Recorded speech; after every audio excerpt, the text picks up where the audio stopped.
Dahil po sa ginawa na peking welfare check ng Palasyo Malacanang kay dating Pangulong Rodrigo Roa Duterte, mga kababayan, at pagpayag na rin po ng ICC na makapasok itong mga bata ni Bangag sa loob ng detention unit ng dating Pangulo, mga kababayan. Aba, hindi po nakapagpigil ang pangalawang Pangulo. Nagbigay po ng matinding babala. Minsan lang po ang isang BP Inday Sara na mapagtimpi, mahaba ang pasensya, magbigay ng babala. Bilang taga Davao City, kaming mga taga Davao City, kilalang kilala namin yan, si BP Inday Sara. Sa totoo lang, Bangag, kung nanonood ka, minsan lang magbigay ng matinding babala si BP Inday Sara. Oo, kilala namin yan. Tulad ng magbabala siya sa Davao City, nung alkalde pa lang siya, naging vice-alkalde naman siya, nagbigay siya ng babala sa mga kriminal, sa mga nagbebenta ng mga illegal na droga. Pag sinabi niya na tumigil kayo at lumayas na kayo. Kasi pag hindi, mananagot talaga kayo. Walang pinagkaiba to, mga kababayan, itong babala niya ngayon, sa mga nagawa niyang babala noon pa, nung alkalde siya, walang pinagkaiba to. Kaya, Bongbong Marcos, kung ano mangyari sa dating Pangulong Duterte, baka yung pangamo na malambot, ha? Ngiwi, ha? Baka bumaligtad itong mukha mo na sa likod. Sa sampal ni BP Inday Sara. Mananagot ka talaga. O ito po yung babala ni BP Inday Sara, mga kababayan. Breaking news po ito.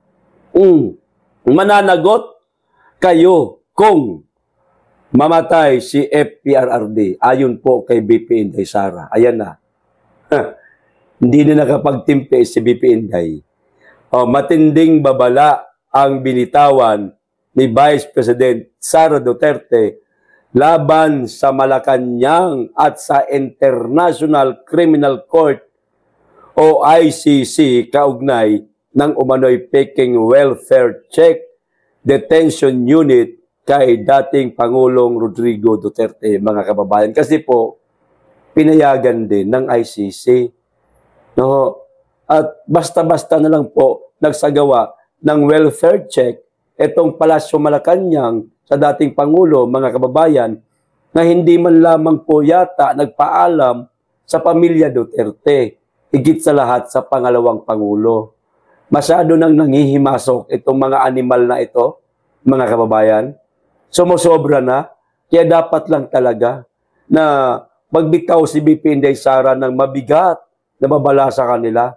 Kung ako lang si BP Inday Sara, baka kulang pa ito eh. Baka demanda ko pa yung mga yan eh. Mabuti na lang at medyo mahaba-haba ang PC ni BP. Ayon kay BP Sara, malinaw, ito na pang-aabuso sa patakaran ng consular visit ang ginawa ng mga opisyal na pumasok sa kulungan gamit ang maling dahilan. Welfare check di umano, mga kababayan. Imalay natin, no? Dahil sa edad ng dating Pangulong Duterte at hina rin ng kanyang pangangatawan, wala na nga, hindi na nga masyado nakakamemorya eh. Mahina na nga memorya eh, parang may Alzheimer na nga eh. Malay natin, baka gawan nila ng masama, mga kababayan. Turukan ng kung anong pampaturok dyan, pakainin ng kung anong dapat ipakain na pwedeng ikamatay ng dating Pangulo. Kaya, nagbabala si BP Inday Sara ng ganito. Tama lang to. Idiniin niyang simula pa noong Marso, ay halos araw-araw may dumadalaw na kaanak upang tiyakin ang kalagayan ng dating Pangulo. Hindi po nagkulang Palasyo Malacanang. Hindi nagkulang ang pamilya Duterte. Palasyo Malacanang, kung naiintindihan ninyo. Hindi rin po iniiwan ng pamilya Duterte ang dating Pangulo. Huwag nyo na pakialaman. Ayaw niya naman siya pauwiin sa bansa kasi. Ang inihiling ng taong bayan, pabalikin ang dating Pangulo dito sa ating bansa. Ngayon, ayaw nyo pabalikin sa bansa, ang magsasagawa kayo ng welfare check di umano na kaduda-duda. Paano pag nagurgor? Naiturok kayo dyan. Paano halimbawa gawin nyo yan? At ikamatay ng dating Pangulo. Kaya nyo bang salagin ang galit ng tao, ng mga supporter ng mga Duterte? Kaya nyo bang salagin? Baka magkagulo itong bansa. Palibhasa, yan yata ang gusto ninyo na magkagulo ang bansa natin para makapagdeklara kayo ng martial law. Naknangyawa, oo. Mariing binalaan ni BP Sara ang ICC at gobyerno. Ito na. Kung magpapatuloy ang ganitong sham welfare checks, mga kababayan. Kailangang sagutin ng ICC at Philippine government kung may mangyaring masama kay FPRRD. Kasama na ang pinakamasaklap ang kanyang pagkamatay sa kustodiya bilang direktang resulta ng mga intrusion na ito. Mga kababayan, hindi malayong mangyari ho na bawian po ng buhay ang dating Pangulong Duterte. Sa edad niya po yan, no? At hina din ang kanya katawan. Paano? Itong ginagawa nila na ito na welfare check di umano, mga kababayan, magkataon na bawian ng buhay ang dating Pangulo. Anong sasabihin nila? Mahina na nag-aagaw hininga na nga. Siyempre, mga sinungaling yung mga yan. Basta mga adik, mga bangag, magamit ng illegal na pulburon, mga sinungaling yan. Tamang hinala ba, mga kababayan? Ito po mismo sinabi, if such some welfare checks are allowed to continue, then the ICC and the Philippine government must be prepared to answer fully and directly for any harm that comes to former President Duterte, including should the worst happen, his death and custody as a direct result of these intrusions. Dagdag pa niya, hindi kayo kailangan ni FPRRD. Tama. Ang aming pamilya ang mag-aalaga sa kanya. FPRRD does not need you. Our family will take care of him. Yan ang gusto ng mga pamilya Duterte. Hindi kayo kailangan ng dating Pangulo. Kinidnap nyo nga siya nananahimik yung matanda Wala namang matinong ebidensya na nakakomit nga ang dating Pangulong Duterte ng mga aligasyon ninyo. Tapos, agad-agad nyong kinuha, dinala, itinapon sa The Hague, Netherlands. Hindi nyo man lang dumaan dito sa ating bansa na malitis man lang. Ngayon, kung mapatunayan, tsaka nyo dalhin doon. Hindi man lamang ganun. Wala man lamang ganun. Sinadya kasi nila yun, mga kababayan. Kasi nga naman, kapag ka dito, inilitis yung ating Tatay Digong at magilty, halimbawa lang, kailangan niya muna pagbayaran yung kasalanan niya dito kung totoo bago siya dalhin sa The Hague, Netherlands. Hindi ho ang ginawa nila. Diniretsa ho nila, mga kababayan. Ngayon, kung sakasakali, magkataon lang, may mangyari sa dating Pangulong Duterte. Abay, magkakagulo ho talaga tayo. Yung mga nagtitimpi na mga Pilipino na taga-suporta ng dating Pangulong Duterte, baka hindi na makapagtimpi sa inyo. Baka lumabas na sa kalsada, hindi biro ang dami niyan. Magkakagulo ang bansa natin. At baka hindi nyo mapigilan. Ilan lang ba ang bilang ng mga kapulisan? Sa dami ng mga kababayan nating magagalit sa inyo, pipigilan nyo ba? baka mangyari ang nangyari din sa tatay mo, Bongbong Marcos, mangyari sa'yo. Pagka nangyari yan. At imposibleng hindi pwedeng mangyari yan, mga kababayan, na bawian ng buhay ang dating Pangulong Duterte. Lalo na ngayon, nakapagsimula na sila ng isang beses na welfare checks di umano, mga kababayan. Paano kung sa mga susunod na araw may mangyari sa matanda, bawian ng buhay, pwedeng isisi sa inyo, pakialamero na kayo masyado eh. Abusado na kayo eh. Utang ina itong mga ito, nakaka-high blood, mga kababayan. Mananagot kayo kung mamatay si Pangulong Duterte. Yan ang sabi ni BP Inday Sara. Emosyon niya yan, mga kababayan. Natural yan bilang isang anak. Natural yan. Kahit nga tayo mga supporter lang eh. Pag nagalit sa kanila, dahil sa mga ginagawa nila, nakakapagsalita tayo ng mas mabigat pa dito eh.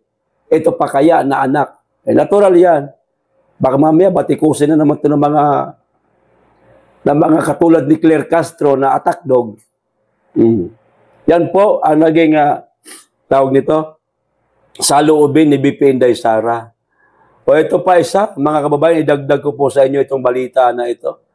Tungkol po kay Boying Rimulya, breaking news din po ito, mga kababayan. Nako, wala na talaga ang Pilipinas. Baluktot na ang batas.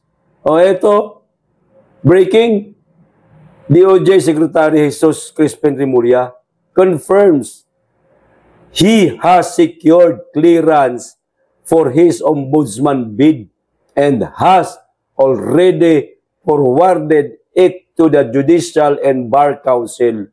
Mga kababayan. Wala na, may clearance na si Boying.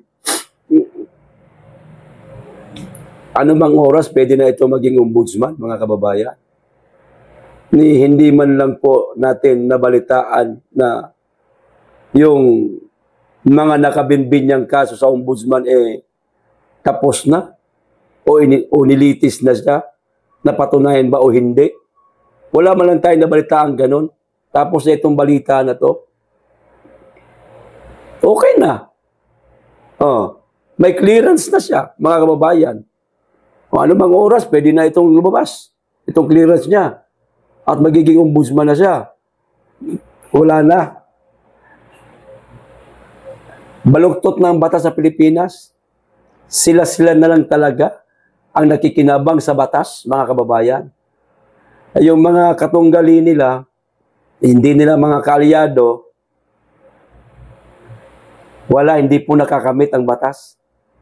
Tulad na lang ng pagpapauwi sa dating Pangulong Duterte na gusto ng karamihan, hindi ho nila binibigay. Di ba? Sila-sila na lang eh. Ganyan po ang Pilipinas ngayon. Kawawa, mga kababayan. Etong ating mga kababayan, lalong-lalo na, etong mga Duterte alay na hanggang sa ngayon, alam niyo yung parang tinataniman ng kaso?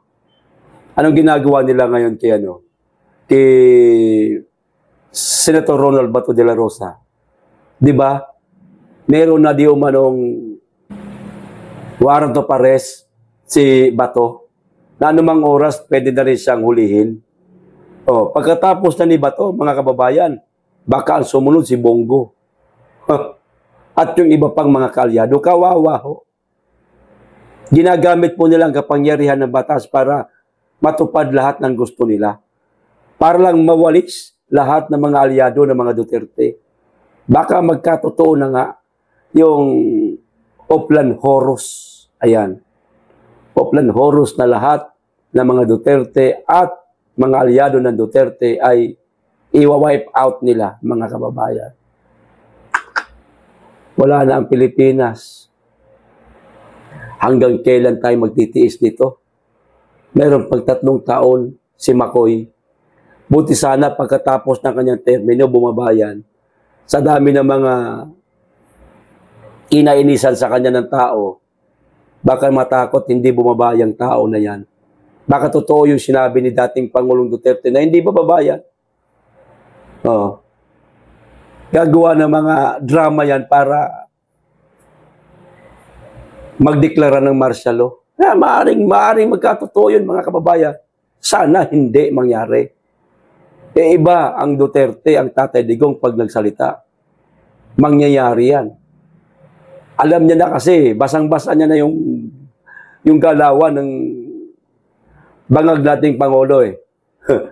Kaya nga inipit eh. Kaya nga dinala sa dahig eh. Kasi ang daming alam eh. Alam niya na yung laro eh.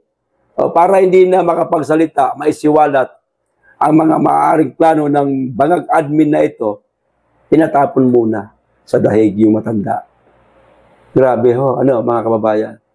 Papayag ho ba tayo na nako, pag nagkataon baka magdeklara ng martial law? Ay paki-comment po kung papayag kayo o hindi. Hanggang dito lang. Maraming salamat. Mag-ingat kayo lagi at higit sa lahat, mahalin natin ang Pilipinas.